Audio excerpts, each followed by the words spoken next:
Hello student, तो आज हम स्टार्ट करने वाले हैं क्लास 6 का हिस्ट्री चैप्टर 1।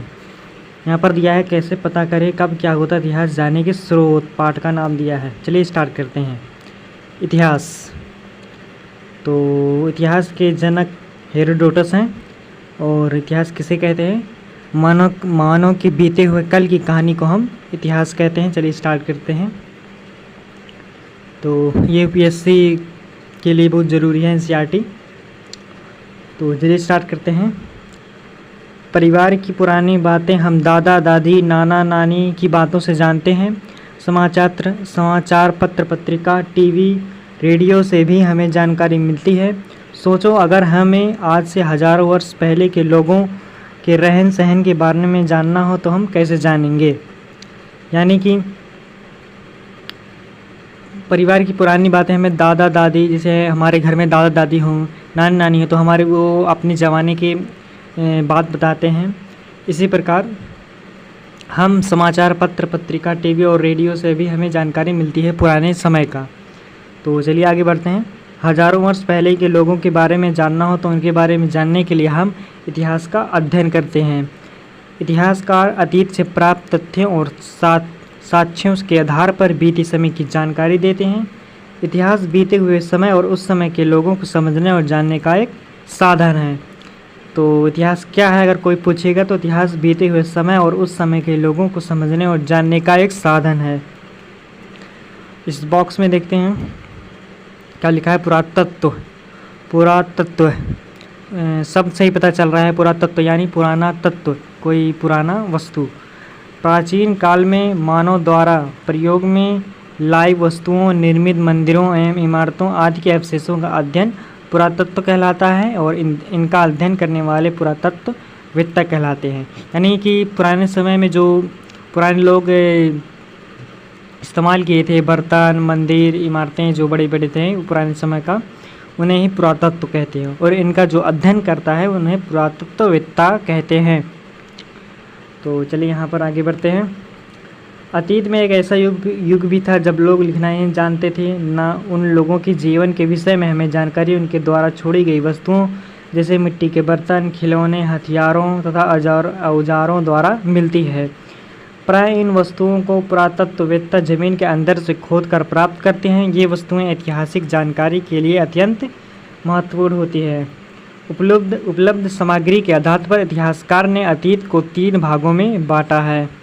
वह समय जिसके लिए कोई भी लिखित सामग्री उपलब्ध नहीं है उसे पूर्व या प्राक ऐतिहासिक काल कहते हैं।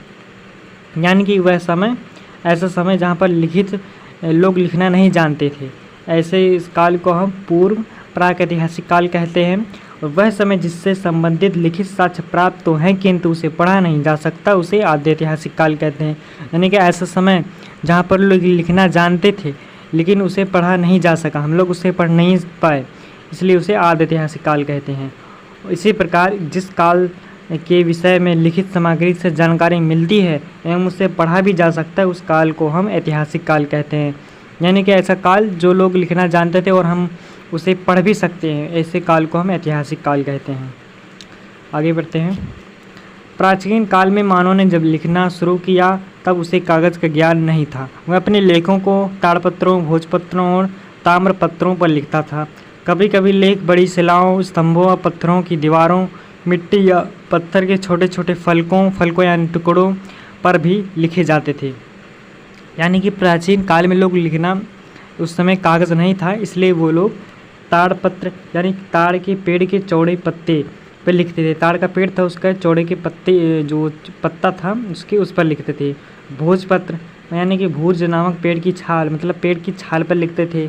ताम्र पर तांबे के पतले एवं चपटे टुकड़े पर लिखते थे। स्तंभ लेख पत्थर के खंभों पर लिखे लेख पत्र यानी पत्थरों पर लिखते थे, खंभों पर लिखते थे। शिलालेख पत्थर की चट्टानों पर लिखा लेख यानी कि वो पत्थर पर भी लिखते थे। चलिए प्राचीन इतिहास के विषय में जानकारी तत्कालीन लेखों से प्राप्त होती है। इतिहास को जानने के स्रोत साधन इस प्रकार हैं। पहला है पुरातात्विक स्रोत, अभिलेख। ये अशोक के लुम्बिनी देई अभिलेख का अंश है जो लुम्बिनी नेपाल से प्राप्त हुआ है। और इस अभिलेख में अशोक ने घोषणा की है कि लुम्बिनी में उपज का 8वां भाग कर के रूप में लिया जाएगा।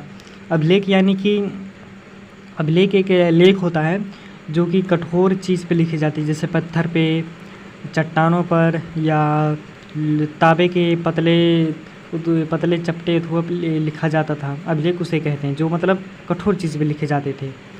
यही दिया है। अशोक के अभिलेख पत्थर पर उत्कीर्ण होने के कारण महत्वपूर्ण ऐतिहासिक स्रोत है।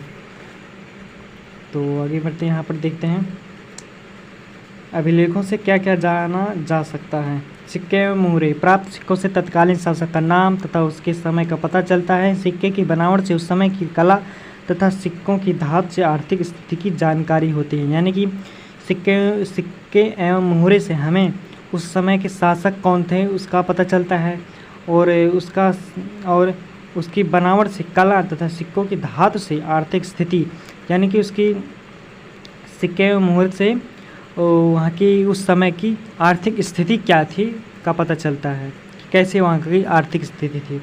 गुप्त शासक कुमार गुप्त प्रथम को इस सिक्के पर घुड़सवारी करते हुए दिखाया गया है, जिससे हम कह सकते हैं कि वे एक अच्छे घुड़सवारी थे, यहाँ पर दिखाया गया है।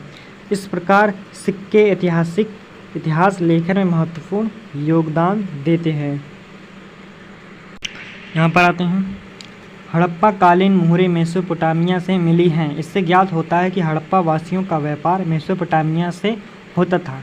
हड़प्पा एक प्रकार की सभ्यता है और मेसोपोटामिया भी एक प्रकार की सभ्यता है, यानी कि हड़प्पा कालीन मुहरें मेसोपोटामिया सभ्यता में मिली हैं। इससे इस प्रकार ज्ञात होता है कि हड़प्पा वासियों का व्यापार जो था वो मेसोपोटामिया सभ्यता से होता था। मेसोपोटामिया एक प्रकार की सभ्यता थी।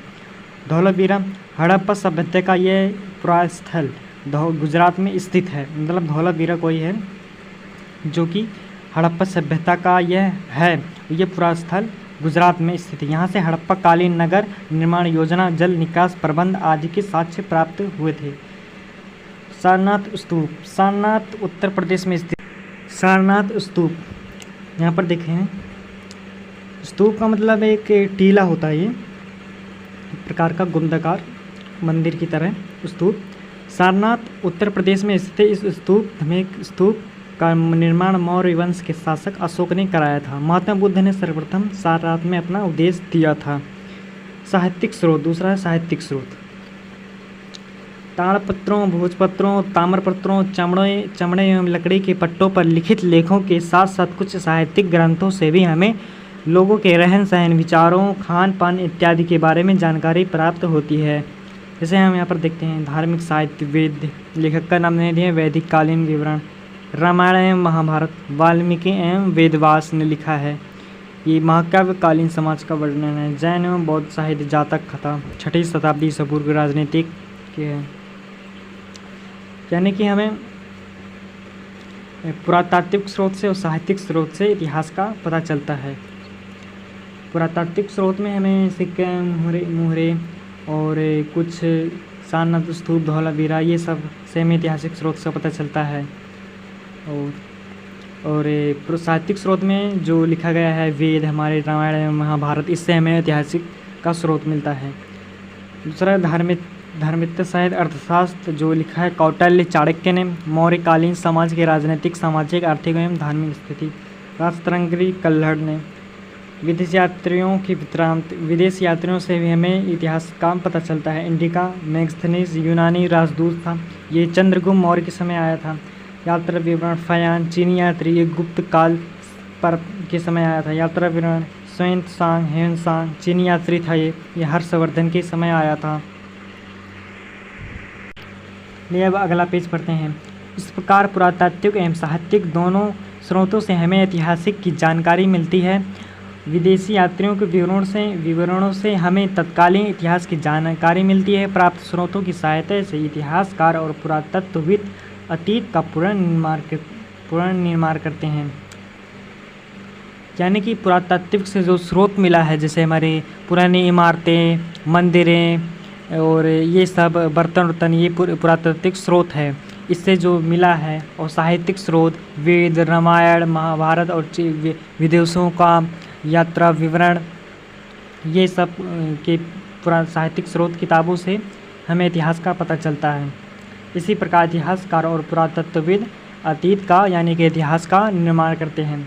इतिहासकार इन्हीं स्रोतों से अतीत की कृषि, पशुपालन, कामगार, शिल्प, काम धंधे, व्यापार, नाप तौल, लेन देन, कर आदि का आधार पर आर्थिक स्थिति का वर्णन करते हैं। यानी कि इतिहासकार इन्हीं सब स्रोतों के आधार पर वहाँ की मतलब पहले समय की कृषि कैसी थी, वहाँ का पशुपालन, वहाँ की आर्थिक स्थिति कैसे थी, व्यापार कैसा था, लेन देन कैसा था, सब इसी के आधार पर वो करते हैं।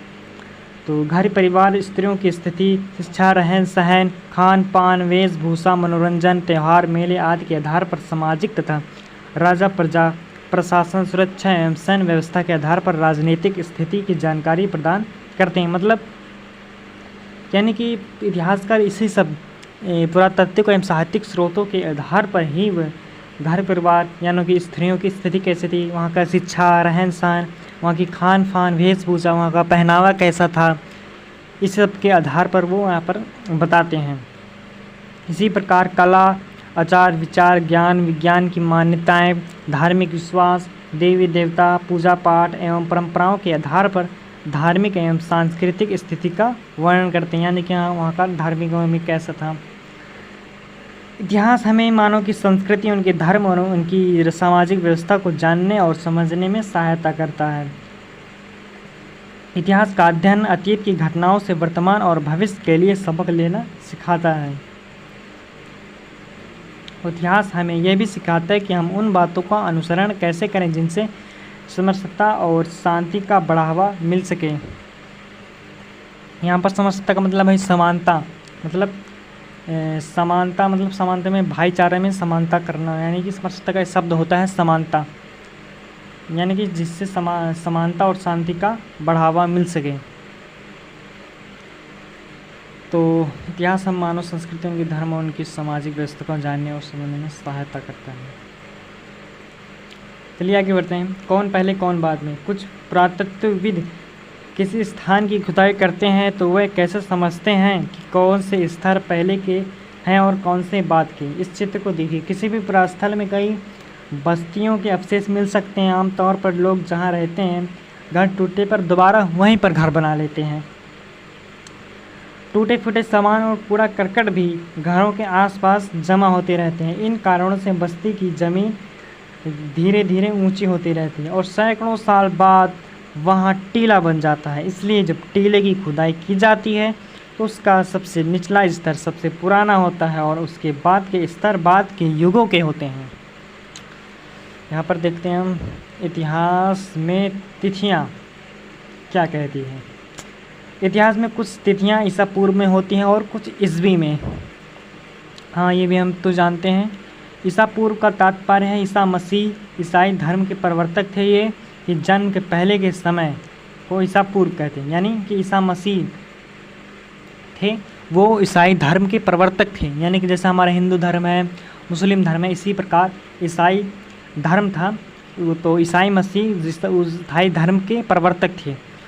तो उनके जन्म के पहले के समय को हम ईसा पूर्व कहते हैं। इंग्लिश में उसे बिफोर क्राइस्ट BC, अंग्रेजी में उसे बिफोर क्राइस्ट BC अर्थात यहाँ पर लिखा है बिफोर क्राइस्ट लिखते हैं। इसी प्रकार ईस्वी को अंग्रेजी में AD लिखा जाता है। AD लैटिन भाषा के दो शब्द एनो डामनी से बना है। AD का मतलब होता है ईसा मसीह के जन्म के वर्ष, अर्थात ईसा मसीह के जन्म के बाद की तिथियों में हमें ईस्वी को AD का प्रयोग करते हैं। यानी कि ईसा मसीह के जन्म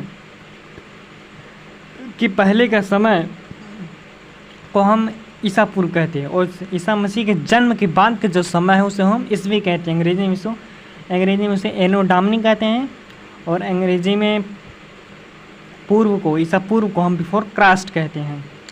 देखते हैं यहाँ पर अभिलेख पत्थर अथवा धातु जैसी कठोर सतह पर उत्कीर्ण किए गए लेख होते हैं। मैंने आपको बताया था अभिलेख जो है वो किसी कठोर वस्तु पर लिखे जाते हैं, जैसे वह पत्थर हुआ या किसी धातु के सतह पर लिखे जाते थे। अभिलेख उसे कहते हैं। स्तूप का आर्थिक शाब्दिक अर्थ है टीला यानी आप मंदिर देखे होंगे गोलाकार घुमदाकार, वैसे ही होता है स्तूप। प्राय सभी स्तूपों के अंदर एक डिब्बे में महात्मा बुद्ध या उनके अनुयायियों के शरीर के अवशेष जैसे दांत, हड्डी, राख या उनके द्वारा प्रयोग में लाई सामग्री, पत्थर अथवा सिक्के रखे रहते हैं। यानी कि स्तूप पर महात्मा बुद्ध से संबंधित कुछ भी चीज़ें रखी जाती हैं। पुरास्थल वह स्थान जहाँ की खुदाई से औजार, बर्तन और इमारतों के अवशेष मिलते हैं। प्राय पुरास्थल जल स्रोतों जैसे नदी, तालाब, झील व समुद्र के किनारे पाए जाते हैं। और भी जानिए, महाभारत विश्व का सबसे बड़ा महाकाव्य है, यह आप जानते होंगे। लंदन स्थित ब्रिटिश म्यूजियम विश्व का सबसे बड़ा संग्रहालय है। संग्रहालय के यानी कि ऐतिहासिक वस्तुओं को सुरक्षित रखने का ये जगह होता है, उसे संग्रहालय कहते हैं। अलेक्जेंडर कनिंघम को भारतीय पुरातत्व विभाग का जन्मदाता माना जाता है। शब्दावली संग्रहालय यहाँ पर दिया है। यहाँ पर ऐतिहासिक वस्तुओं को सुरक्षित रखने का स्थान, धर्मेंद्र साहित्य, धार्मिक साहित्य से भिन्न साहित्य ग्रंथ। अभ्यास देखते हैं हम। क्वेश्चन लिखा है, प्राचीन काल के मानव किस किस पर अपने अभिलेख लिखते थे और क्यों लिखते थे। यानी कि प्राचीन काल के मानव किस किस पर अभिलेख लिखते थे। अभिलेख वो पत्थर पर लिखते थे और कठोर सतह पर लिखते थे और पेड़ों पर लिखते थे, पेड़ों की पत्तों पर, छालों पर लिखते थे। क्यों लिखते थे? क्योंकि उस समय कागज़ नहीं था। पाठ में आपने सम्राट अशोक के किस अभिलेख के बारे में जाना है, तो हमने अशोक के रुक्मिणीदेवी अभिलेख के बारे में जाना है। और देखते हैं, इतिहास लेखन में सिक्के एवं अभिलेख किस प्रकार सहायक होते हैं। इतिहास लेखन में सिक्के एवं अभिलेख उस समय के तत्कालीन शासक का नाम और वहाँ की आर्थिक स्थिति थी कैसे थी उसका पता चलता था। और मैगस्थनीज की पुस्तक का नाम क्या था? इंडिका।